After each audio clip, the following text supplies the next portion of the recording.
Але з іншого боку, ми знаємо про те, що ворог весь час полює за цими підприємствами і розшукує місця, де їм здається, вони знаходяться, наносить удари, і тут є великі проблеми. Якби в зв'язку з цим шукаються інші варіанти. Вони зводяться до того, що можна спільні підприємства будувати на територіях країн-союзників, що це і робиться, засвоюється.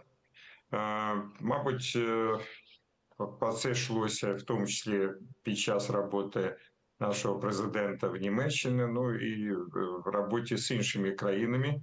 І ці питання обговорювалися більш конкретно вже на Рамштайні.